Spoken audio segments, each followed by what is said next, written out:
Please share where you're watching from and consider subscribing to the channel. I hadn't spent much time with my father since my mother died. Truthfully, I hadn't spent much time with him before that either.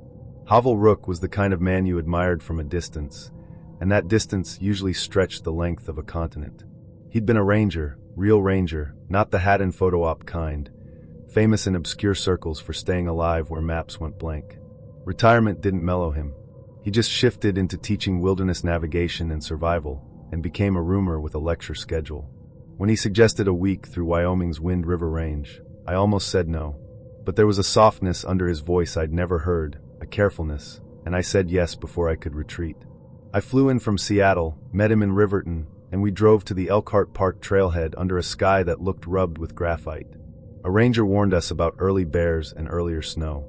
Havel smiled and thanked him like a man accepting weather. The first 2 days were all granite light and ache. We crossed Island Lake, shouldered toward Bonneville Basin, the altitude nipping at my lungs. Havel moved like he always had, calculated, scanning horizons I couldn't see. He paused near noon on the third day, head tilted at a stand of lodgepole pines. "Hold up," he said, barely above breath. "What is it?" "Game trail. I want to see where it dies." I gave him a sigh he ignored. The trail was only suggestion, a bruise in the grass. It snaked through a tight grove where the branches combed our sleeves, and then we found it, tucked against a boulder slope under trees that looked like they were giving up.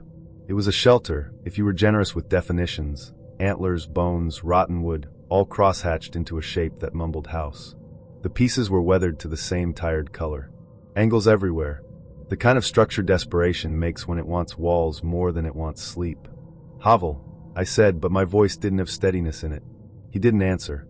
He crouched and ran 2 fingers along a support beam. He recoiled like the wood had whispered. I moved closer and saw why. Teeth. Human teeth, clean ivory, yellowed, some with roots like pale claws, jammed deep into the grain. Not hung. Set. As if something had wanted them to hold. Cold crept up my arms regardless of coat. "We shouldn't be here." He nodded, face gone a shade I'd never seen on him. He stood and we left without ceremony, backtracking to the thrumming ribbon of a glacial stream. We camped low, quiet as people at the edge of a church service neither of us really believed in. Havel spoke only to assign tasks, his eyes on a horizon inside his head. I slept in knots. Somewhere behind the tarp of my dreams came a crunch. Then another. Measured, circling. Havel's eyes were already open in the blue dark, 1 finger up.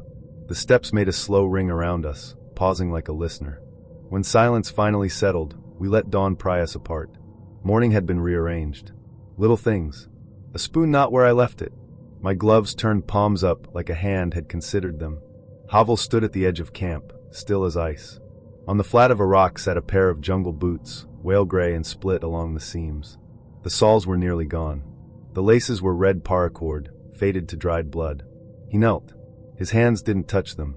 "Those belonged to Sergeant Bram Navarre," he said, voice like gravel under snow. "He disappeared up here 6 years ago." "How can you?"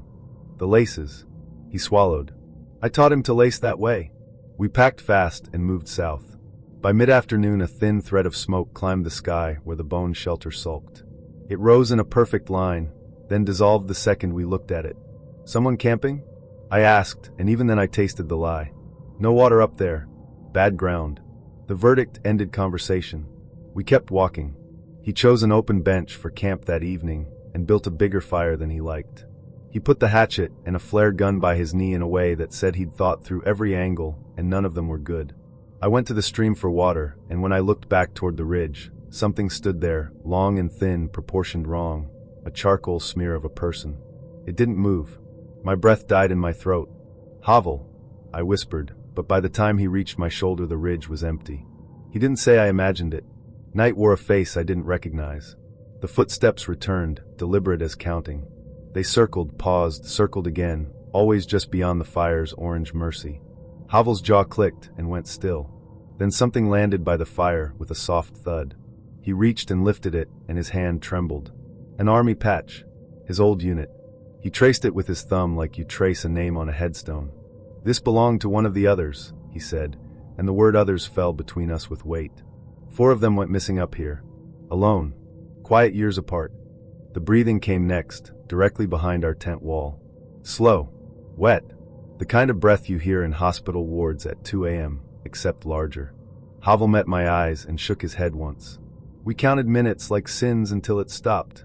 He moved then, a man flipping cards exactly as he'd rehearsed in his mind. He ran a strand of fishing line shin-high between two saplings and balanced a little canister of kerosene above a twist of tinder. "Distraction," he said, though his voice said last resort. We waited until 1, and Havel said, "Move." We'd made it 50 yards when the night behind us bloomed into a brief false dawn. The tripwire went, and the flame took, and in the flash something stepped through it. I saw angles, a whitish skin stretched thin over bones, limbs too long, a jaw unhinged to an idea of a mouth. No eyes. Or perhaps eyes so empty they counted as negative. "Run," Havel said, and pulled me hard enough that the world snapped. The forest became vectors and pain. Branches wrote on my face, my lungs wrote fire. Behind us, the thing came in a careful crash, like it knew how fast we could go and matched it to keep us. And then whistles began, sharp, clean blasts that bent into half-words.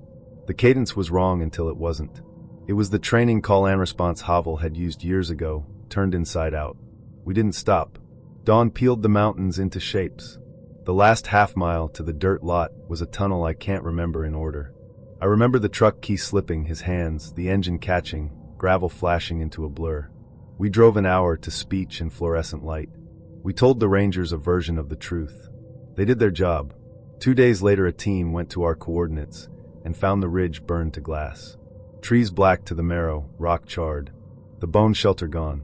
No boots, no patch, no tripwire, no kerosene burn pattern, nothing. Clean like a plate. Havel stopped guiding. The letters began, small, careful apologies to the families of men whose names he still said like prayers. He never told me if anyone wrote back. I framed the patch he brought home, sealed it behind glass with a narrow strip of label tape. Blood Ridge, I typed, and the coordinates in the small neat numbers I use when I'm pretending not to shake. In winter the glass fogs at the edges, sometimes from the inside. When it does, if the room is quiet enough, you can almost hear a single low whistle curl through the house and fade like a breath you don't want to answer. I kept telling myself I'd volunteered for this.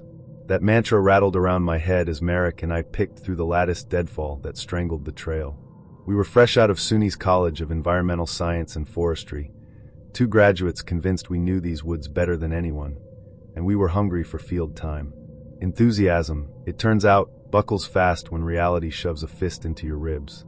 The Five Ponds Wilderness carries a reputation, a kind of quiet dread traded in side glances by rangers in Wanakina and Cranberry Lake. I'd seen those looks when Merrick and I signed up to inspect Bear Mountain's abandoned fire tower and its ruined cabin. Scribbles on an old map, really. A forgotten dot buried by snow and neglect. Locals say that in hard winters, when the Adirondacks lock up and the air turns glassy, something screams through those trees. By daylight, the stories felt like folklore carved on a diner table. But as the light thinned and the path blurred into a suggestion, folklore started sounding reasonable. "Oren, hold up," Merrick called, breath ragged. His cheeks burned high and his exhale came in little storms. "This trail is murder." "Tell me something new," I said, trying to make a joke of it. My own breath fogged my glasses, and the indistinct path smeared even more. We pressed on. Snow deepened, burying slick roots and knives of rock. Branches snapped at our faces, as if the forest wanted us to turn around. Just before the color bled out of the day, we saw it. The tower's rusted skeleton canted against the sky, twisted by decades of winter. The cabin hunched beneath it, a log box iced over, moss and rime knotted in every seam. One wall bowed inward, another wore a shawl of hoarfrost. No chimney smoke. No welcome. "Home sweet home," Merrick muttered, shrugging his pack off. The swollen door stuck, and then gave with a groan. Inside smelled like an animal's breath, stale and old. Our headlamps crawled over a rust-stained stove with its pipe unseated, bunks warped into the color of storm wood. Marek's beam cut low and froze. "Oren, look." Under the lower bunk, the floorboards were raked with deep scratches. Not idle, not random, long, parallel gouges, as if something had clawed for purchase or away. Behind the stove a brownish stain had climbed the boards and flaked into a dark crust. Merrick squatted. "Blood." "Probably," I said, and I could hear the unconvincing in my voice. "Could be a bear, raccoon, whatever hold up." "Sure," he said, but neither of us moved. Wind worried the cabin's seams. A gust found the tower and translated into a thin keening that felt like it came from inside our teeth. We unpacked in a silence we pretended was focus. The sat phone refused to know us, bars gone, signal strangled by ridge and pine. Snow ticked down lazy and steady. "I'll check outside," Merrick said too brightly, and I knew him well enough to hear the bluff. "Be quick." The door thumped shut, and the cabin seemed to exhale. I rubbed my hands, stared again at the gouges. They didn't read like anger. They read like urgency. Then a sound stepped through the trees. Not wind. A note pitched between a scream and a howl, far and close at the same time, the way a nightmare finds your ear. My spine iced over. The door swung and Merrick came in, face oddly gray. "You heard that?" he said. "Yeah. What was it?" He stared past me at the white outside, jaw set in a way that said he didn't have language for it. "Nothing," he said, and even he knew the word was wrong. We barred the door and let the wind pretend to be our only problem. I woke to iron daylight slipping through the wall's cracks. Cold gnawed. Something was wrong at the level of bone. Marek's sleeping bag lay raked open, its stuffing drifted across the floor. His boots still stood by the stove where he'd left them. His jacket hung on its nail. "Marek?" The logs tossed my voice back at me. No answer. I dressed with the clumsy, furious fingers of panic. The door stuck, then let go. Outside, the snow was a blank page. No prints. No scuff. No sign anyone had moved through it. I circled the cabin twice, 3 times. Nothing but my own tracks and the nervous drum of my breath. I climbed the tower for sight lines and the rungs slicked under my gloves. Wind cut at my face like wire. Forest and white. Endless repetitions. Back on the ground, anger and fear traded places until neither could win. The sled idea arrived like a command. I tore the bunks apart and lashed a frame with tent poles and twine, hands splitting on old wood. Ugly, but it would carry weight. I loaded what I could and started down what my brain insisted was the trail. By nightfall I dug a shallow bed under a blowdown and burned 1 flare and most of my nerve. The fire's circle felt like a dare. Footsteps came, measured and heavy, just beyond the light. They drew a slow ring around me and paused as if listening. I did not move. Morning found the snow around my camp unmarked, innocent as a lie. The day after, across thin daylight, I saw it. Between trunks, taller than the sense of a human, too thin in the wrong places, long like a question. It didn't move, but it pressed on me. When I looked away and back again, the space was empty in a way that made me doubt the air. That night a voice said my name. Oren. Plain. Friendly almost. I lifted my head like an idiot. Merrick stood at the edge of a foam of moonlight, glove raised in a small wave, smile neat as a postcard. "Merrick," I said, but the name didn't fit his face. It was stretched, eyes wrong, dark pits under glass, and when the smile widened, the teeth were like a drawer of mixed knives. The shape blurred taller, longer, a silent hinge opening. I ran hard enough to ruin myself. Trees turned to gray smears. I didn't stop until my legs made the decision for me. When the snowmobiles found me, the world came back all at once. Hands, voices, hot metal breath. Later, a ceiling and soft shoes and 2 days of people speaking around what I wouldn't say. Hypothermia. Frostbite. Dehydration. I lay there and stared at the grid of tiles until the grit behind my eyes felt permanent. A nurse adjusted a line and didn't ask me anything. I had been quiet for so long that it felt like language belonged to someone else. I heard myself flat and small. "It wasn't hungry," I said. "It was lonely." She paused and kept her face the way nurses do, a mask of weather.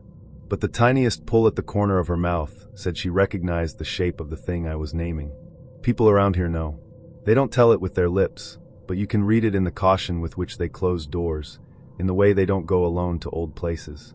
I turned my face to the window and watched snow find the glass, and for a second the condensation on the pane bloomed in the shape of a hand, and then was just water again, and I decided not to tell anyone that part.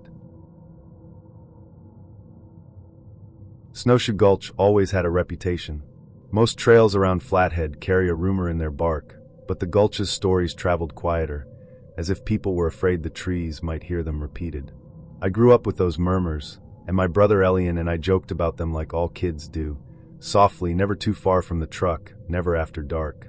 When Elian vanished with his client, Arik Holsted, in early January of 2019, the jokes turned into maps and gasoline. Search and Rescue organized the big sweep. I didn't join their grid lines.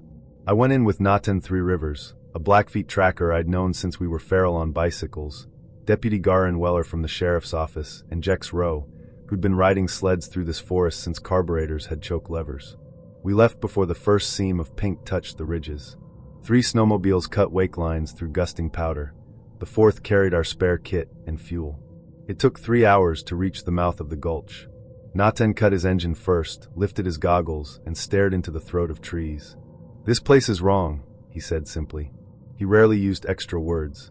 Garan tried a laugh that didn't survive his own breath. "Let's not spook ourselves before we even zip our jackets." Naten didn't answer him. He looked at me. If Elian came here, he had a reason. He was careful, I said, because saying he has felt like a dare. We idled into the gulch, sleds shouldering aside wind-sculpted drifts and deadfall that looked placed rather than fallen. The deeper we pressed, the quieter it became. No bird calls, no tree chatter, only the mechanical thrum of our engines, and even that sounded strangled. Jex pointed first. The sled sat in a small hollow, nose to nose in a neat compass circle, their hoods dusted white, their headlamps still faintly pulsing like tired hearts. I brushed snow from one seat and felt my chest cave a little. Elian's glove print was preserved there, perfect, as if he had just stood. "Why would they park like that?" Jex whispered. "Signal? Ritual?" Garan said, then shook his head at himself. Naten crouched, reading the snow the way other men read a ledger. 2 sets of prints. No run. No stumble. They walked. We followed the twin track away from the circle until the gulch narrowed, funneled us toward a frozen creek that ran black under glass. The prints stopped at the water's edge. Not faded. Not blown over. Stopped, like the sentence had run out of ink. Garan stepped onto the ice, flexed his weight, shined his light into the layered blue. No fractures. No plunge. "Tracks don't just end," he said, as if declaring it could make the world oblige. Naten's eyes moved up the trees on the far bank, not the ground. "Some places erase what doesn't belong," he said. "This is one of them." We made camp on a low rise where the gulch's wind worked itself into small tantrums and then fell sulking. Naten tied a small cloth bundle to a snag and spoke softly in words I didn't know. Garan pretended not to watch. Jex stared too long at the dark and then put his back to the fire as if the heat could guard the side he couldn't see. I didn't sleep. The footsteps began late, when the cold had stiffened our zippers. Not a skidder, not animal. Human weight, measured, patient, circling the camp just beyond the light's last amber lash. They stopped. Waited. The stillness throbbed in my ears. Naten's eyes reflected the fire in 2 small coins. He didn't move. He didn't reach for a rifle. He just listened the way you listen to someone counting. Dawn climbed in gray increments, and the world came back the color of old tin. We boiled coffee that tasted like pennies and packed with hands that didn't want to unzip anything. We retraced to the creek and climbed the ridge above it because there was nowhere else to go. Halfway up, Jex halted, breath shivering out of him. 20 feet overhead, a deer skull was wedged like a lantern in the crotch of a tall pine. No blood drip. No claw scars on bark. Just placed. Farther on, in other branches, pieces of animals, legs, antlers, an entire hide cured by wind, were arranged with a logic I didn't want to parse. "This is a warning," Naten said. "It tells us where the line is." Garen's mouth went tight. "It tells me someone out here thinks he's clever." Naten shook his head once. "No man did this." He stopped and planted his boots. "I'm done moving deeper. You 3 make your choice." "My brother's still out there," I said, and heard Hope tear on the way out. "What's alive out there might answer to his name," Naten said. "He didn't make it cruel. He didn't have to." Garin clapped my shoulder. "We go," he told me. Jex looked at the trees and then at Naten and whispered, "I'm staying." The ridge crest offered us a gust and a view and something orange under the snow. A sleeve. We dug with our gloves until our fingers burned and found Arik Holsted curled into himself, barefoot, his face locked into a mask that made my stomach try to leave me. We could not make the shape of how he died match the world we knew. A branch snapped behind us, politely, like a throat being cleared. We turned our lights into the trees and found emptiness arranged like an answer. "We take him down," Garan said, and we tried. We made 30 yards before Naten met us, not winded, eyes steady. "Leave him," he said. "Don't bring the marked one to the fire. It knows." Garan swore with conviction, and no effect. I raised my palms. "We bury him close." We did quick, half earth, half snow. Naten watched the tree line and moved his lips like counting again. That night the footsteps drew tighter circles. Then the breathing came, so close to the tent wall I could hear wetness in it. I stared at the cloth inches from my face and could not make my muscles accept that they still belonged to me. When it stopped, the silence weighed more than any sound. Morning scoured the color from our faces. Naten said, "We leave. There's nothing here for the living." I shook my head until something in my neck hurt. "Elian," I said, and Garan said, "We finish what we started." Naten didn't argue. He just said, "If you see it, don't run. If it looks at you, don't answer." The ridge had changed overnight. Branches were snapped clean and leaned into a crude circle, a kind of room with no roof. In the snow within, fresh boot prints, the brand I'd given Elian at Christmas, stepped away into a thicket of young pines. And from behind those trees came his voice, thin and flat as radio through a storm. "Kale!" I broke. I should have known better. I went anyway. I pushed through saplings and there he was, barefoot in the bright, parka torn open, lips blue, eyes not quite finding my face. "We're here," I said, and the words felt like they might break my teeth. His gaze moved past my shoulder and widened. A roar arrived behind us, not animal, not machine, a tearing like the sky ripping. Garan fired into trees that failed to hold a target. His second shot folded into a scream that cut off mid-breath. I yanked Elian toward the slope. Branches snapped in a measured pursuit that never once tripped over itself. Naten rose like he'd been waiting already and took Elian's other arm. "Go," he said to Jex, who kicked life into the sleds so fast it felt like a trick. We rode hard until the gulch surrendered us to the broader trails, and the engines finally sounded like engines again. We didn't stop until open ground refused to allow a shadow to hide. Elian sat on the sled with his eyes watering in the wind, murmuring small loops of thought to himself. The words sharpened for a moment, aligned, and I heard them. "It watches through the bones. It watches through the bones." 2 days later, they found him wandering barefoot down a logging road miles from where we'd lost Garan. He remembered nothing with edges, just fragments about the tall one, the eater, the breath behind the cold. Garan Weller never came home. Lake of the Woods had always been sanctuary to me, a country of white and wind that wiped the slate clean. I'd fished here more winters than I can count, some with my wife, most alone. Solène liked summers at the cabin near Baudette. She said winter made her bones sound like glass. When cancer took her last July, the cabin went quiet in a way I couldn't forgive. This winter I needed what the lake offered, emptiness big enough to set my thoughts down and walk around them. At first light I loaded the sled and the old Ski-Doo like I'd rehearsed it my whole life. Ice auger, propane heater, cot, lantern, can, chili, water, spare fuel, a paperback with the spine cracked to death. I drove out toward the chain of little islands folks call Devil's Elbow, where the resort shacks thin out and the silence grows teeth. The sun threw a pale nickel shine over the ice. Every tree wore frost like bad lace. I stopped near the south tip of the largest island, checked thickness with the spud bar, 18 inches, good as law, and drilled a neat hole. The canvas shelter went up clean and tight. I lit the heater, set the cot, and for the first time in months my breathing didn't feel like a chore. Night one was fine. Chilly heat, coffee from a dented kettle, the book, sleep that came all at once and held like a hand. I woke at dawn with a body that didn't hate me. After pancakes from a pan that hadn't been cleaned properly in 5 years, I rode north to look in on an old shack that used to belong to Jory Belden before he sold up and ran south for even souther weather. I didn't expect him. I expected a padlock and a memory. That's what I found. On a whim I drilled beside his spot and pulled 2 good walleyes like the lake wanted to encourage me. I marked the place in my head and rode back as the sky pulled a wool cap tight and the wind got mean. By dinner the clouds had squatted low and the temperature fell hard. I hunkered in, shut the lantern, and let the heater do its small miracle. Sometime deep in the black, a sound stepped into the world outside my canvas. Crunch. A slow, measured tread over hard snow. I sat up, the cot springs complaining at the audacity. The lantern had guttered out. Moonlight seeped through the frost like a movie behind a curtain. The steps circled. Not a fox skitter. Not a wolf lope. Human weight, patient as a metronome. I held my breath and it made no difference. I could hear nothing else. I waited for a voice, some drunk ice trekker who'd lost his way. The footsteps kept their clock and then faded away. I didn't sleep again. When the sky quit being black, I unzipped the flap and stepped into air that bit my teeth. The ice was a field of paper.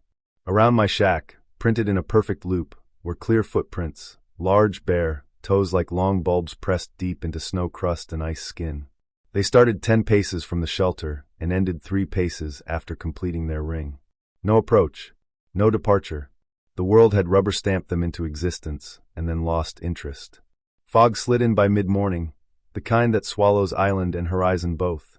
I keyed the VHF anyway. Anyone copy? Osric Vale out by the elbow. Thinking of packing it in early. Only static. Not unusual this far. It felt different now. I ate jerky and stale crackers because my hands didn't care for stoves suddenly, then told myself a man should look again at what frightens him with the sun up. I rode back to Jory's old place. I saw the damage from 50 yards and felt my heart hit the underside of my ribs. The front wall was blown outward, splintered as if something inside had decided doors were too polite. I killed the engine and let the quiet throw itself at me. Inside, the cot lay in 3 pieces, the canvas shredded into sails. Blood had frozen across the floor, a dark lake lapping at the threshold. Enough to take a man hollow. Jory's old propane heater sat untouched. The tackle stacked neat. Nothing rifled. Violence without theft. I backed out like I was leaving a church wrong. The tree line seemed closer than it had any right to be. I rode hard back to my shack with my mind throwing reasonable ideas at me and watching them slide off. I packed with the urgency of a man who has suddenly remembered every birthday he missed. But the sun was already leaning toward the pines and the surface had turned to trap, slush pockets blooming under the crust, black seams opening where pressure ridges worked. If I left then and got stuck mid-lake in the dark, I'd be a red headline in the morning. I hate careful choices. I made one. Night came faster than thought. I sat on the cot with the flare gun in my fist like a bad lucky charm, the heater hissing, the wind combing the canvas. Then the lake let out a long, mournful howl that was not the wind and not the ice singing as it does. It crawled through the shelter wall and made a home under my skin. I pushed the flap aside an inch and looked toward the nearest trees. A figure stood just inside the island's shadow. Tall. Too tall. Thin in the wrong places. It did not sway or shiver. It faced me. I couldn't see eyes, but I felt seen. I lowered the flap, sat back down, and tried to remember the prayer Solène used to say over our meals when the lights flickered. I had the shape of it, but none of the words.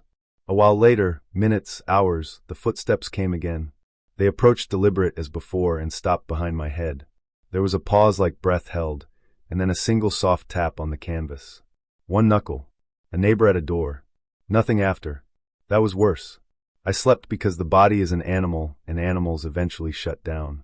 When I startled awake at the first swell of light, frost rimed the inside of the shelter high up, and the heater had burned low. I didn't bother with coffee. I threw everything into the sled, straps be damned, and dragged the load out to the skidoo. The engine caught like it was as scared as I was. I took one last look at the island line and saw no watcher. That didn't comfort me. I opened the throttle and let the lake turn to runway. For a blessed minute, the only thing in my life was speed. Then something moved in the side mirror, a dark hitch, wrong against the endless white. I glanced back. It ran. Not like any man runs. A gaunt thing in long, ugly strides, arms low and long, head forward like a hunting dog. Too fast. Much too fast. I pushed the throttle past where wisdom lives. The engine howled. The figure sounded, an awful, choking cry that carried like metal scraping glass. The ice ahead went bad in patches, slush shining black in a white world. I threaded as best I could. The machine found a pocket I didn't see. The skis dove. I didn't so much fall as get thrown forward into a lesson about momentum. Ice cracked, water came up like a hand. Cold as a weapon. It hit my legs and bit my breath and told me I wouldn't be here long. I crawled because standing had stopped being an option. The shore was 30 yards. Each yard had an opinion about me. Behind, footsteps hit the ice with metronome certainty. I didn't turn. I made rules, crawl, reach, kick. The ice broke again behind me with a sound like anger. I reached shore, and the trees stood like judge and jury. An engine whined on the service trail. A warden on an ATV, Rook Latham, I learned later, hauled me up and wrapped me in a blanket that felt like sunrise. He asked questions my mouth couldn't carry. The ride to the outpost had heat and ordinary human cursing in it. Those felt like gifts. I woke up with a jolt, my eyes snapping open in the dark. Something was wrong. Not the cold, not the restless wind rattling the branches above my tent, but something else, something heavier, more primal. Then it hit me, the smell. It rolled in thick and sour, like meat left in the sun too long, but worse, so much worse. It was cloying, sticky in the air, coating the back of my throat until I could almost taste it. My stomach twisted. I glanced at my watch. 2 a.m. The hour when the woods themselves feel wrong. My pulse quickened, hammering loud in the silence as I lay flat, staring at the dark nylon ceiling, trying to think. I'd smelled death in the woods before. Small things, rabbits, birds, a raccoon torn apart by coyotes. But this wasn't that. This stench carried weight, like something massive was rotting nearby. Too close. I reached for the bear spray I kept beside my sleeping bag. Bears will track a carcass from miles away. If there was something dead out here, one might already be circling. I told myself it was fine, that the smell would pass, that I just needed to keep still until dawn. But then I heard it. A crunch. The sound of a footstep in the leaves, deliberate, steady. Not the random shuffle of a raccoon nosing around, not the heavy drag of a bear. Human-like. Careful. My muscles locked. The smell thickened until I thought I'd choke. Another crunch. And another. Whoever, or whatever, it was coming down the hill toward my tent. I stopped breathing, listening, my fingers white-knuckled around the canister of spray. My ears strained against the pounding of my heart. The steps drew closer, slow, unhurried. Then silence. The stillness pressed against my skin. I waited, every nerve screaming. Snap. A twig breaking right outside the tent wall. My lungs seized. The breathing came next, a soft, ragged rasp, wheezy like a broken accordion. Inches from me. I wanted to scream. Wanted to run. But I couldn't move. Couldn't do anything but lie there while the smell and the breath filled every inch of space around me. Minutes crawled by like hours. The breathing hitched once, then slowly began to fade. The footsteps receded, crunching softly back into the woods. Still I didn't move. I stayed frozen until the black sky outside lightened to gray. When dawn finally broke, my hands trembled as I reached for the zipper. The teeth rasped loud in the silence, and I half expected something to lunge the moment I opened it. But nothing did. The forest was still. The air cold, crisp, and clean. No trace of that horrific stench. But the woods felt wrong, like every tree was leaning in just a little too close. I forced myself to investigate. Part of me needed proof I hadn't imagined it. Circling the camp, I scanned the ground for tracks. At first, nothing. Then I saw them. The rocks. Large ones, the size of basketballs, had been pulled from the earth and laid out in a crooked line leading downhill. Heavy rocks. Too heavy for small animals to move. I crouched, ran my fingers over the gouges left in the dirt where they'd been pried loose. My stomach sank. Something had arranged them. I followed the line. It led me into a small clearing where the ground was torn up, soil freshly churned as though something had been digging. No paw prints. No shovel marks. Just the disturbed earth and the eerie silence pressing on my ears. Every instinct screamed to leave. I stumbled back up the hill, shoving gear into my pack, my eyes darting to every shadow, every flicker of movement between the trees. That sense of being watched clung to me all the way down the trail, even after I broke camp and left. For days I couldn't shake it. At night, I'd jolt awake in my bed at home, the smell still lingering in my nose, my ears straining for phantom footsteps. I told myself it was just a bear, just a dead deer, but deep down I knew better. So I searched. I typed every phrase I could think of. Stench in woods at night, smell of death camping, footsteps outside tent. The same stories came up over and over. Legends passed down from tribes and settlers alike. The Wendigo. I read until my eyes blurred. Tales of a spirit that stalks the forest, carrying the stench of decay, mimicking voices, moving rocks, digging for the earthbound remains of the hungry dead. A creature that doesn't just kill, it toys with you first. Tests your fear. Savors it. And I remembered the breathing. The twigs snapping inches away. The rocks lined up like breadcrumbs. I tried to laugh it off. Just myths. Just stories. But in the pit of my stomach I knew the truth. The woods had never felt like that before, tainted, watching, hungry. So I went back. I told myself it was just to prove I'd imagined it. Packed my gear and drove to the trailhead under a bright autumn sun. The forest was beautiful, golden leaves drifting down in the cool breeze. But beneath it all, that dread waited. I hiked until I reached the clearing. The rocks were still there. The earth still churned. The air was too still, as if the entire forest were holding its breath. The hair rose on the back of my neck. Something was there, watching. I didn't stay to see it. I turned and walked away, faster and faster, the weight of unseen eyes tracking every step. I'd lived in Coos Bay, Oregon my whole life. The woods weren't just background here, they were part of us. The smell of salt from the bay mixed with damp pine. The trees pressed close against the edges of our small neighborhoods, so thick that at night it felt like the world ended at the tree line. I used to love it, the quiet, the solitude. But after that winter, I couldn't look at those woods without feeling like something was staring back at me. It started with the knocking. 3 loud raps against my bedroom window in the middle of the night. I remember lying there, frozen, my sheets pulled up to my chin.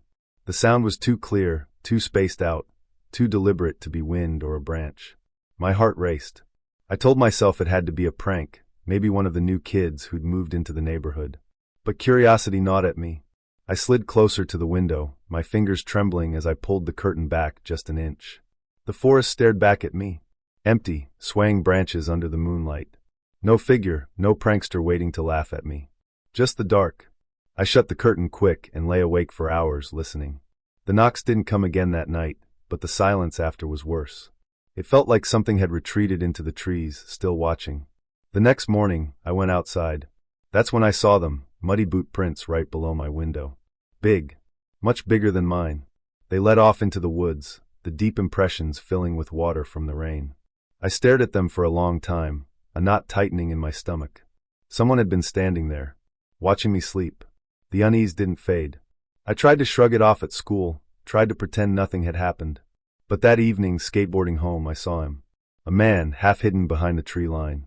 He was too far away for me to see his face clearly, but I felt his eyes. Stiff posture. Still as a post. Watching me. Every instinct screamed at me to move faster, but I forced myself not to break into a run. I pushed my board harder, keeping my head forward, but I could feel his gaze burning holes in me until I turned the corner and lost sight of the trees. That night, the knocking came again. Louder this time. Heavier. I snapped upright in bed, my heart hammering. I wasn't imagining it. Someone was outside. I couldn't just lie there waiting. I reached under my bed and found what my dad had left me years ago, his old pistol. I'd never fired it, but the weight of it in my hand steadied me. I grabbed my flashlight and pushed the window open. Cold night air slapped my face as I climbed out and swept the light across the yard. For a second, I saw nothing. Then movement, something running toward the woods. Too fast. Faster than any person had a right to move. I don't know what came over me. Fear, adrenaline, maybe anger. I jumped down and chased it. Branches whipped at my face as I plunged into the trees, my flashlight beam bouncing wildly. Every snap of a twig, every rustle made my chest tighten, but I kept going. The figure stayed just ahead, always in reach but never close enough. Its movements were wrong, jerky, insect-like, as if its joints bent in ways they shouldn't. Then it vanished. Swallowed by the dark. I stumbled to a stop, my breath ragged. The forest was dead silent. That's when I saw it. The mouth of a cave, half hidden by bushes, yawning black and wide enough to swallow me whole. A sudden growl shattered the silence. A cougar burst out of the cave, nearly knocking me off my feet as it bolted past. Its eyes were wide, panicked. Not hunting. Fleeing. Every instinct screamed at me to turn back. But my legs carried me forward. I had to know what was inside. The smell hit first. Damp earth, mixed with something rotting and metallic. My flashlight beam trembled across the walls, catching stains that looked too dark to be rust. The air felt heavy, pressing against my chest. Then I saw him, standing deep in the cave, still as a statue. A man, or what looked like one. He wore a mask twisted into a face of agony, its mouth stretched open in a silent scream. Behind the eye holes, 2 red lights glowed faintly, steady and unnatural. My blood froze. He didn't move, didn't breathe, just stood there. I raised the pistol, my hands shaking so hard I could barely aim. My fingers squeezed the trigger. The gun cracked, echoing deafeningly in the confined space. The shot went wide, ricocheting against stone. He didn't flinch. Then he moved. Fast, impossibly fast. His limbs jerked like a puppet yanked by invisible strings. In a blur he was beside me, then past me, darting out of the cave into the woods. My flashlight caught only a glimpse as he disappeared. Arms too long, legs bending wrong, movements too sharp, too quick. I stumbled out after him, my pulse thundering in my ears. The forest was empty, silent, watching. I ran home, locked every door, every window. My hands wouldn't stop shaking. That night, I couldn't sleep. Every time I closed my eyes, I saw that mask, those glowing red eyes. I heard the knocks at the window in my head, over and over. I told myself I had to know. I needed answers. So I searched. Late into the night, I scrolled through forums, blogs, archives of folklore. Stories of creatures in the woods, legends passed down for centuries. One word kept appearing. Wendigo. A twisted spirit. A mimic. A monster that smelled of death and decay, that lured people with familiar voices, that loved to terrify its prey before moving in. Every detail fit. The stench. The knocks. The inhuman speed. The mask of agony. I slammed my laptop shut, but the word stuck in my head like a splinter. Wendigo. I told myself it was just folklore. Just stories. But deep down I knew. The woods outside my window weren't just woods anymore. They were its territory, and I had followed it into its cave. We'd been gone all day, my sister Olivia and I. Just drifting around town, wasting time, anything to avoid the boredom of the house tucked way out in the trees. When we finally came back, the sun had already dipped below the treetops. Our old house looked darker than usual. Still, I didn't think much of it until I grabbed the doorknob. Cold air rushed out when I opened the door. Not the kind of chill that comes from an open window, but a sharp, biting cold, the kind that makes the hairs rise on your arms. "Do you think Mom's okay?" Olivia whispered. She hovered beside me, chewing at her thumbnail. "Of course," I said automatically, though even I didn't believe myself. Mom should have been home for hours. Inside, it was too dark. Not just power out dark, the kind of dark that eats light. I flicked the switch. Nothing. The bulb stayed black. My skin prickled. "Mom!" I called into the shadows. My voice sounded small, weak. No answer. Olivia switched on her phone flashlight. The narrow beam swept across the living room. The pictures on the wall seemed crooked. The furniture shifted just slightly, like someone had been inside and moved things back just enough to unsettle. Then we heard it. A voice. Faint, muffled. Outside. Mom's voice. I felt Olivia stiffen beside me. "It's her," she said, her face lighting up with sudden relief. But the relief died quickly. The words were wrong, garbled, as if she were speaking underwater. We looked at each other, unsure, and then the voice came again. "Children," it sang, lilting, coaxing us toward the trees. Without thinking, Olivia opened the back door and stepped out. I followed, my chest tight. The woods loomed like a black wall. Mom's voice drifted through the branches, pulling us deeper, each syllable syrupy and sweet. It didn't sound like Mom anymore. It sounded like someone trying to be her. We walked until the house lights were gone. The deeper we went, the colder the air grew. The trees twisted overhead, clawing at the sky. I could swear I saw shapes darting in the corners of my light, shadows that moved when the wind didn't. "Mom!" I tried, my voice cracking. What answered wasn't her. It screamed. A shrill, high-pitched shriek that drilled into my skull. Olivia screamed back, clutching my arm, and we ran. Branches whipped our faces, roots grabbed our ankles, but we didn't stop until a clearing opened before us. And there, something stood waiting. It was 8 feet tall, its head nothing but a skull with strips of rotting flesh hanging in ribbons. Its sockets glowed with dim red light, and its mouth grinned too wide, jagged teeth yellowed and dripping. Its limbs were long, bent wrong, each joint a mistake. And the smell, God, the smell, like graves cracked open in summer. It tilted its head at us, and in that moment, I swear I saw recognition. Hunger. I grabbed Olivia and ran. Behind us, the thing moved, its footsteps heavy, branches snapping, its guttural growl vibrating through the trees. I didn't look back until we burst from the woods, stumbling across the yard toward the house. I slammed the back door behind us. For a heartbeat, there was silence. Just our ragged breathing. Then the scraping started. From the kitchen. A rhythmic dragging sound, like wood against tile. Olivia clutched my hand, her nails biting into my skin, as we crept forward. What we saw in the beam of her flashlight nearly broke me. Mom stood in the center of the kitchen, her back to us. She pushed a mop across the floor in jerky, unnatural strokes, her head hanging at an odd angle. The mop wasn't wet. It just scraped back and forth, leaving no mark. "Mom!" I whispered. She paused. Slowly, her head turned, but not her body. Her neck twisted far past what should have been possible, until half her face was visible. Her eyes were black pits. Her lips peeled back in a too wide smile, exposing crooked yellow teeth. "Your father," she croaked. "He's gone." Her voice was flat, almost cheerful, like she was commenting on the weather. She turned her head farther, vertebrae popping audibly, until she was nearly looking backward at us. "He left us." The mop resumed its scraping. Olivia whimpered, tears spilling down her cheeks. I tugged her back, my legs weak, my body screaming to flee. We crept toward the stairs, but the scraping stopped. Then came footsteps. Heavy, deliberate. We ran up the stairs, the wood creaking, each step booming like a drumbeat. At the top, I glanced back. Mom stood at the bottom, her face tilted up toward us. Her eyes glowed faintly red in the darkness. She opened her mouth wide, impossibly wide, and growled. The sound rattled the walls, deep and animalistic. I shoved Olivia into my room and slammed the door. The pounding started immediately. Fists, or claws, slammed against the wood, splintering it. Her voice rose in shrieks and guttural snarls, demanding we let her in. "Out the window," I hissed. My voice shook so hard the words barely came out. We scrambled onto the vine-covered lattice outside. The cold air slapped my face. Olivia moved fast, her breath coming in panicked gasps. Halfway down, I heard it again, the growl deep and wet, echoing through the trees. I forced myself to keep moving, my heart hammering. When my feet hit the ground, I dragged Olivia toward the car. The headlights flicked on as I turned the key. That's when we saw her.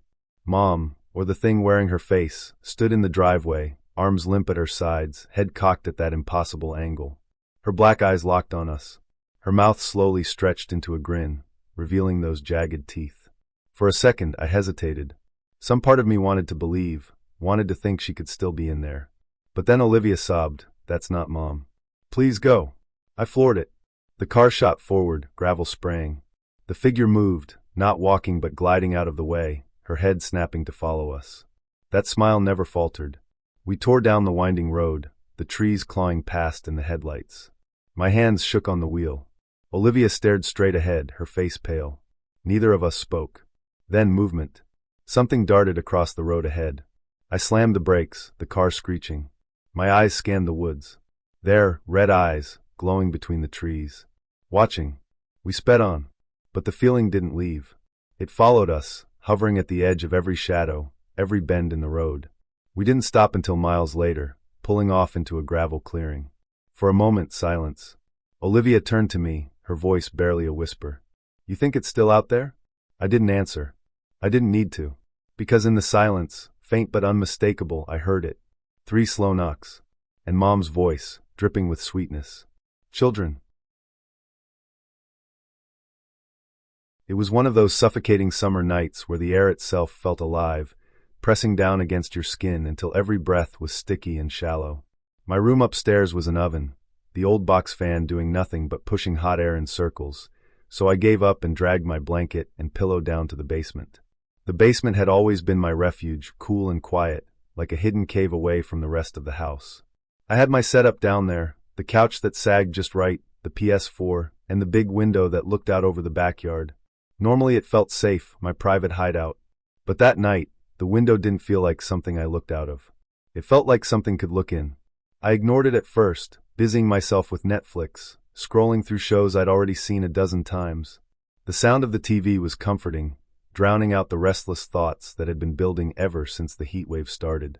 I picked Thor, Ragnarok, because it was bright and loud, the kind of background noise that made me forget how heavy the silence outside had become. That was when I heard it. A howl. Not the quick, sharp yips of coyotes that sometimes called out from the hills, but something lower, guttural, stretched too long to be natural. It seemed to ripple through the ground, through the walls, through my chest. I froze, the controller slipping slightly in my damp hands. The howl faded, but before I could convince myself it was just some mangy dog, it came again. Closer. I told myself to ignore it. Just the heat playing tricks. Coyotes can sound weird sometimes, I knew that. I focused back on the movie, eyes glued to the flickering colors on the screen. But my ears strained, waiting. The next howl came from the tree-line at the edge of the yard. It was so close that the dog upstairs, Rusty, started barking furiously. His claws scrabbled against the floor above me, but then silence. No barking, just silence that pressed heavier than the howling had. I swallowed hard and turned up the volume. That's when I heard the tapping. Soft, delicate. On the glass. Tap. I froze, every nerve in my body screaming. My eyes darted toward the window. The curtains swayed slightly with the air conditioner vent, but otherwise everything was still. My heart thundered. Tap. Tap. This time firmer. Intentional. Not the random brush of a branch. My hand shook as I reached for the curtain, every part of me begging not to look, but knowing I couldn't stop myself. Slowly, with trembling fingers, I peeled the fabric back just enough to see. A face stared back. Elongated, stretched too long, skin hanging in loose folds as if it had melted and dried again. No eyes, just black, hollow pits where they should have been. And teeth, rows of sharp, jagged teeth, bared in something that might have been a smile if it wasn't so utterly wrong. My breath caught in my throat. The thing tilted its head slowly, those pits boring into me even though they were empty, as if it could see me perfectly. Its jaw clicked once, teeth scraping together. I screamed. Or tried to. The sound came out choked, strangled, as my legs propelled me up the stairs 2 at a time. I barely registered my dad calling from the hallway, demanding to know what the hell was going on. By the time I stumbled into his room, gasping, all I could manage was, the window, someone, something. He muttered something about nightmares and paranoia, but still, he followed me back down. His footsteps were steady, mine clumsy. When we got to the basement, the window was empty. Just the faint fog of condensation on the glass, like something had been breathing against it moments before. He scolded me, told me to quit watching scary crap online, and go to bed. But I knew what I saw. I could still feel it watching, even though the window was empty. That night, I locked my bedroom door, shoved a chair under the handle, and lay under the blanket drenched in sweat. Every creak of the house made me jump. Every rustle of leaves outside sent my heart racing. I knew it wasn't over. And I was right. 2 nights later, the tapping came again. This time, it wasn't delicate. It was scraping. Nails or claws dragging across the glass. Long, slow, deliberate. Scree. My body went rigid. I lay on the couch staring at the ceiling, praying I was imagining it. Then came another scrape, louder, followed by a dull thud at the back door. Rusty barked upstairs, frantic. His bark turned to a low whine, then silence. I grabbed the remote with shaking hands and killed the TV. Darkness swallowed the room, the only light the pale glow of the moon spilling through the thin curtains. I listened, my breath shallow. Scrape. Thud. Something moved outside, brushing against the siding of the house. My eyes locked on the doorknob, waiting for it to turn. Waiting for whatever was out there to decide it wanted in. It didn't. Not that night. The noises faded, slow and deliberate, like it wanted me to know it was leaving, but that it would be back. I barely slept. The next morning, I swore I wouldn't go back into the basement, not even in daylight. But the heat drove me down again by evening, my sweat-soaked sheets unbearable. I told myself I was being paranoid, that nothing was going to happen, but my body didn't believe my mind. Every muscle stayed taut, my ears straining. It wasn't long before Rusty started growling at the top of the basement stairs. His hackles rose, teeth bared at the door that led out into the backyard. He refused to go down the steps, refused to stop staring at the door. Then came the scratching again, softer this time, but steady. The sound of nails dragging across wood. I couldn't take it. I bolted upstairs and spent the rest of the night awake in my bed, the blanket pulled over my head like a child. The nights blurred after that. Days too. My parents thought I was losing it, but I knew better. I could feel it. That thing wasn't leaving. It had chosen me. One night, desperate for answers, I searched online. I scrolled through forum after forum, story after story, looking for something, anything, that matched what I'd seen. Eventually I found threads about strange Appalachian legends, cryptids, creatures that lingered in the woods, watching, waiting. One word came up again and again. Wendigo. I read descriptions, warnings, tales that mirrored what I'd been living. Hollow-eyed faces, the smell of rot, the tapping, the scraping, the mimicry. Always starving. Always hunting.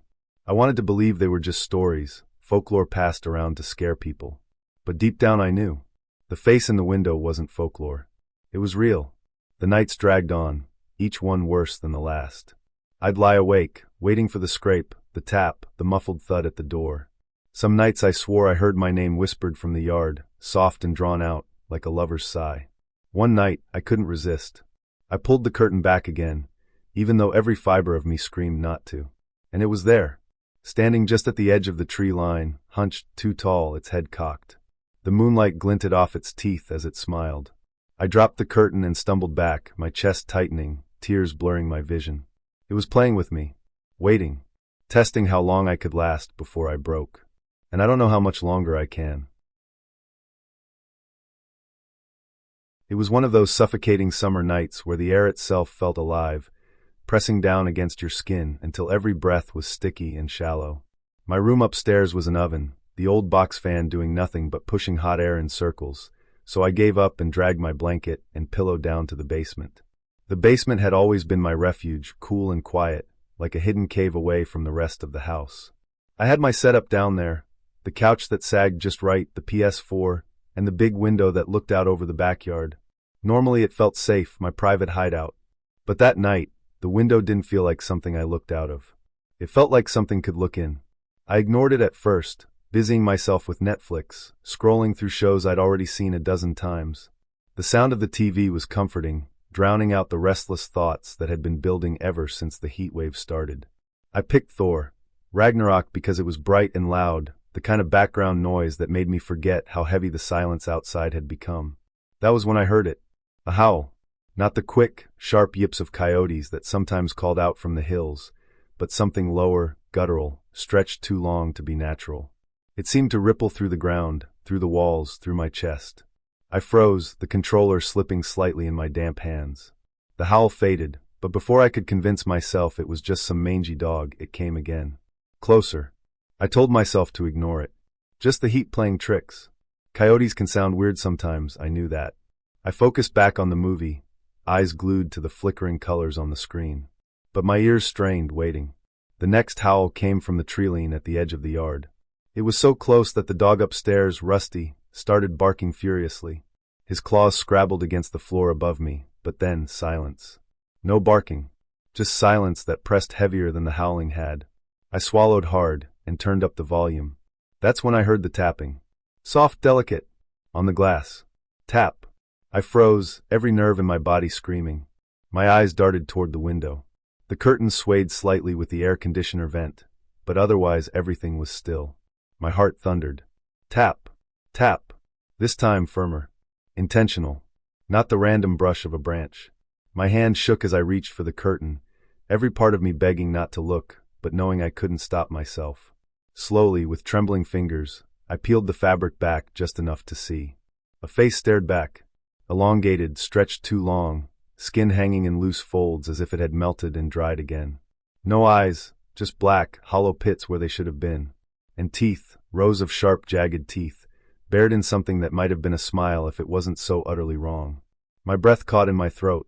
The thing tilted its head slowly, those pits boring into me even though they were empty, as if it could see me perfectly. Its jaw clicked once, teeth scraping together. I screamed, or tried to. The sound came out choked, strangled, as my legs propelled me up the stairs 2 at a time. I barely registered my dad calling from the hallway, demanding to know what the hell was going on.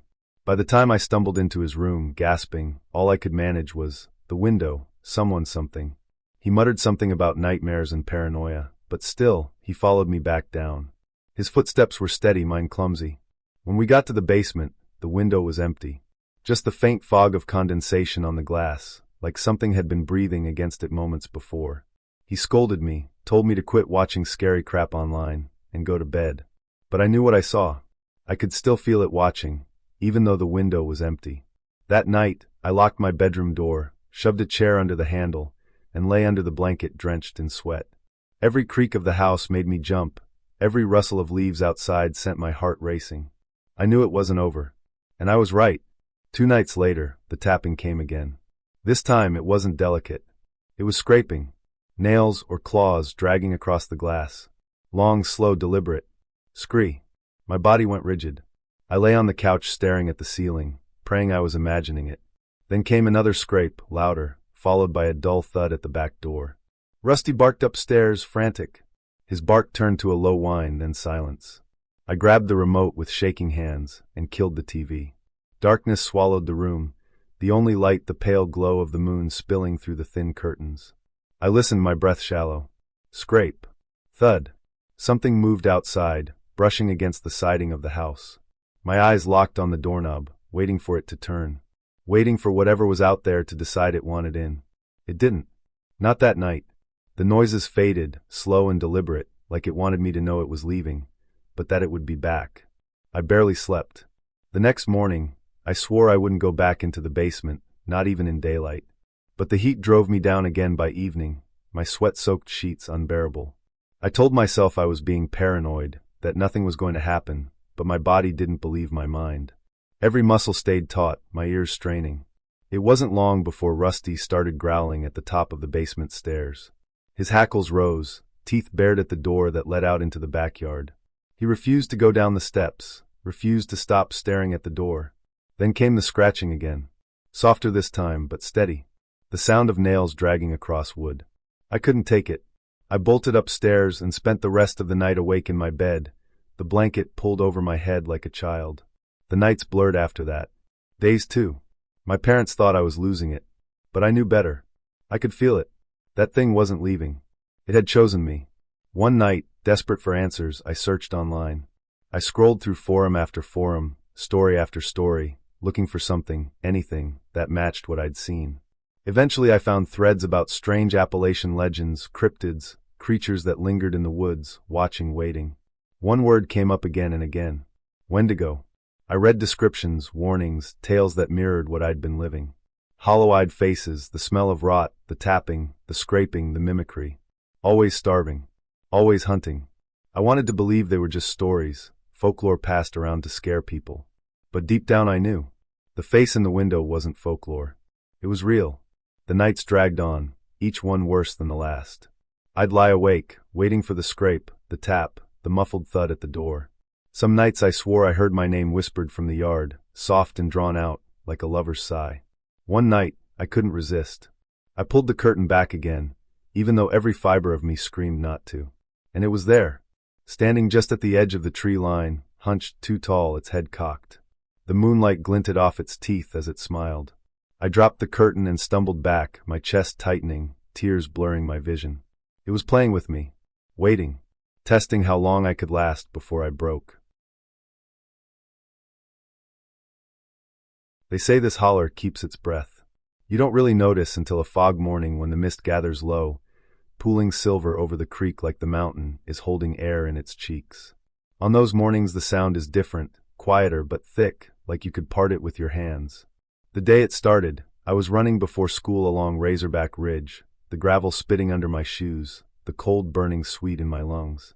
I rounded the briar curve where the road crosses the old viaduct and almost ate it, because 3 deer stood shoulder to shoulder in the lane like they were waiting for me.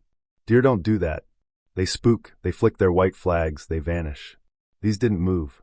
The one in the middle turned its head, only its head, and kept turning, past what neck should do, until I was staring at the wink of its left eye while its chest still faced front. It wasn't a twitch. It was like a demonstration. Its mouth worked, slow, like it was chewing words it hadn't learned yet. I rang the little brass bell on my keychain without even thinking. It's a dumb thing my brother Eli makes me carry. A just-in-case charm, he says, the dappled ding so soft it felt embarrassed in the mist. The deer flinched, not like a deer flinches, not that jittery elastic burst, but like a film cut wrong, a frame missing. And then they trotted off, not running, just leaving. I ran the rest of the way home without music, listening. When the wind shifted, the ridge went quiet all at once, the kind of quiet that presses into your sinuses and makes your heartbeat sound too loud. I didn't think storm. I thought hospital. That wrong, padded hush where you whisper even if you don't have to. At school the talk was about red eyes at the fire tower. Mothman, Tyler said, full of the brag you use to keep your hands from shaking. This is West Virginia. If you say it, somebody's grandma's got a story to match. He said his cousin saw the wings from the viaduct, long as a pickup, and then the county truck broke a strut right there. I told him to shut up, and he did because I'm not small, and he always has a bit of a crush. By choir practice that evening, the air in the church felt pinched.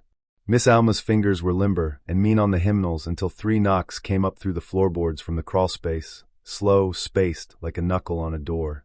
She froze mid-chord. "That means go," she said, and her voice had a grit I'd never heard. We laughed, some of us, but nobody stayed to put away chairs. Eli kept his bell in his fist like it could pulse. I wanted to tell myself all that was nothing. I wanted to say coyotes or kids. But that night, at 10 p.m., I heard my name outside my window in my own voice. June. Not a shout. Not even a call. More like the shape of my breath turned back at me, used like a key. I pulled the curtain a half-inch. My reflection looked wrong, a fraction late, like the glass was thick syrup. Behind it the yard was black. My throat went dry as paper. June, my voice said again, but from the garden this time, the vowel a little too long, as if someone had learned it by reading it. I didn't open the window. I didn't answer. I lay there and counted my breaths. When mine slowed, the voice slowed. When I held my breath, the night held with me, whole seconds where the world was a plugged ear. We went looking the next afternoon, because that's what you do when fear tastes like rust. You go make it into something with edges. Mason came with us, his trunk full of mics and coils, and a clabbered sticker for his podcast, Cold Dust and Cold Spots. A few years ago that would have impressed me. Now I just wanted him to stand where I could see him and not ask for lines. He had that hungry look people get when the thing that pays their rent also gnaws their spine.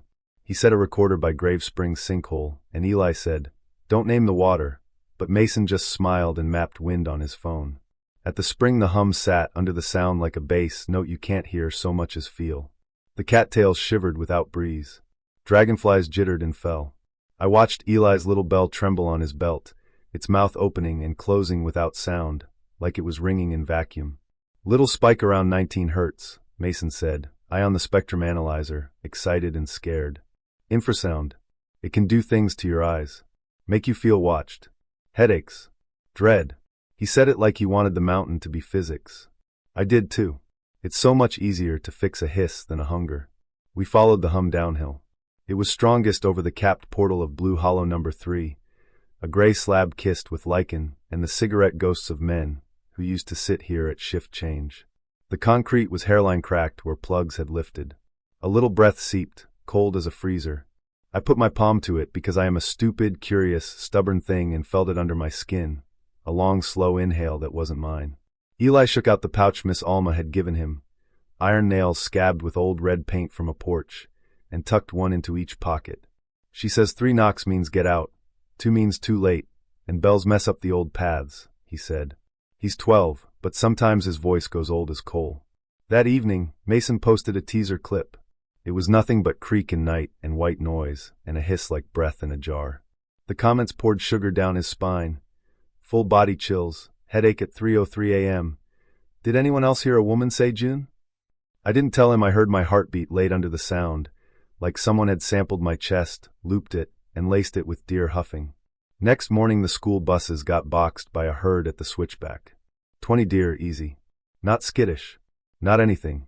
Near the culvert one stood where the asphalt goes to gravel, and turned its head sidewise very slow. Its eyes reflected white, not red, and you could convince yourself that meant normal, except for the way its jaw worked empty, like practicing language. When the driver honked, they didn't bolt. They parted and watched the metal pass. I wanted my bell so badly my teeth ached. Mason's drone caught wings at the viaduct at dusk, big, black, angling up from the truss like a shadow unfolded, perching on air. In the same second the old bridge groaned, and a rusted panel winked loose and fell hard to the ravine. The wings were gone after. Mason kept the clip in slow motion and muttered Mothman, with awe and apology. He said omen like he didn't want it to be. I stood on the gravel and thought of steel and load, and what kinds of things come to stand near failure. We slept in the fire tower 2 nights later to triangulate the hum. If you answer your name after dark, you get put on a shelf, Miss Alma had told us, matter of fact, like a laundry instruction. So we didn't. We played cards, and I kept the brass bell on the map table. At 3:03 a.m., breath by breath, the sound drained out of the world. No insects. No creak. Even the wind leaned off. My eardrums felt pulled.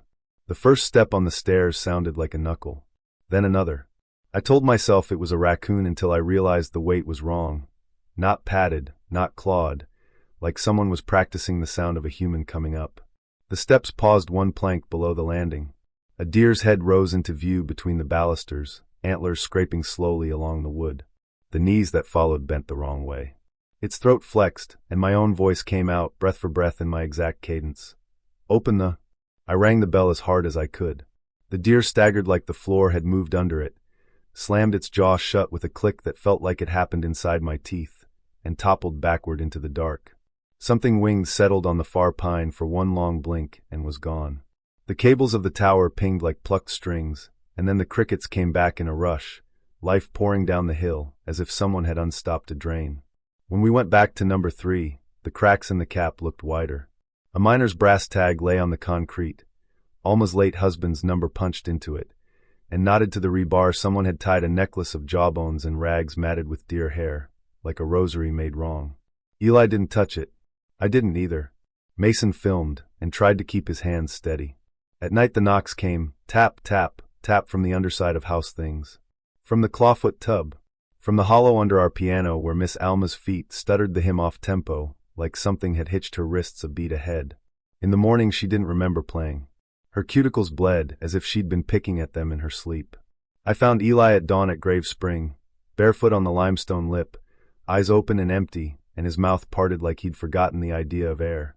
When I touched him he gasped a lungful and coughed up silt that smelled like pennies and sulfur. A sliver of ironwood stuck to his lip, thin as a needle. "It called me," he said, voice small, with Daddy's voice. He doesn't remember our father, not really. But that's what it does. It borrows mouths. We told Miss Alma everything, and she listened like a doctor does, quiet, fast eyes. "You can't smash sound," she said, when I said we should blow the cap and be done. "You answer it. That's how you close a seam. Iron and rhythm and living noise. Heartbeat and hymn and hammer, all at once." She packed us a sack of iron nails, and a bell big enough to belong in a one-room church. "Breathe wrong," she told me, holding my hands so tight our bones remembered it. "Don't let it learn your timing." We went down by the old vent ladder at dusk because sometimes you have to be the kind of stupid that saves people. Mason wore his recorder like a breastplate. Eli had the nails. I carried the sledge. The air went damp and cool and tasted like pennies. In the first crosscut, 6 deer stood side by side facing the wall, antlers touching the timber so delicate it would have been sweet if it weren't a blasphemy. None of them turned. Their ribs rose and fell in a slow choreography that matched the long exhale seeping from the cracked cap. The tapping started.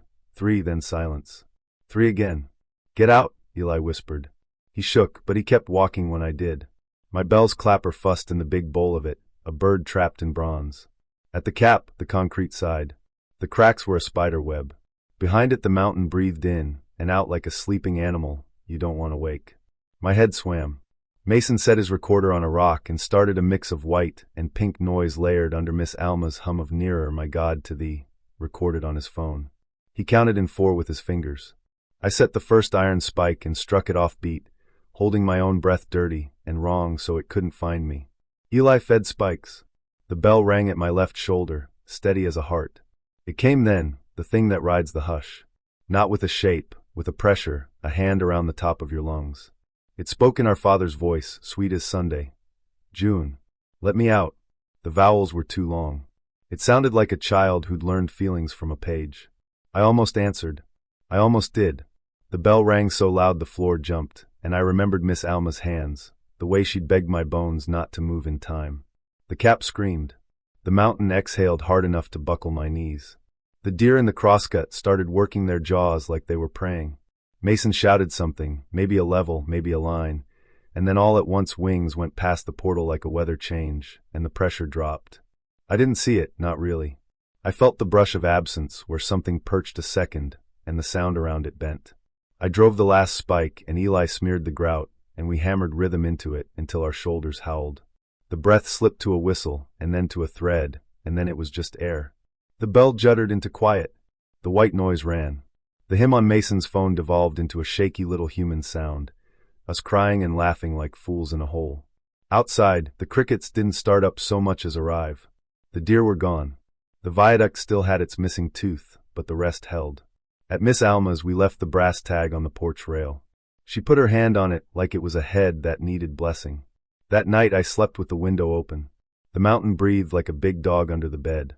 Sometime after 3 I woke to a notification buzz from Mason. Cut is up. I should have told him to wait. I should have told him to sit with the quiet a while. But he's got bills. I put in my earbuds and let his episode run. He cut the mine to sound like a heartbeat. He layered in the bell and our footsteps and left a 12-second gap of black. Comment after comment bloomed on the screen before dawn. Why did it whisper my name? Anyone else get a nosebleed? My baby woke at 3:03. When I replayed the gap with the volume up, there was nothing. On speakers. On my phone. But in my earbuds, pressed close to the little drums of my head, I heard my breath cycle stitched under the noise like a thread, and then his. I don't open the window after that. The mountain still keeps its breath. I keep mine too. If something knocks 3 times at the floorboards now, I go. If something calls my name after dark, I don't answer. And I ring the bell sometimes when it's too quiet, just to remind the world of the noise we're allowed to make.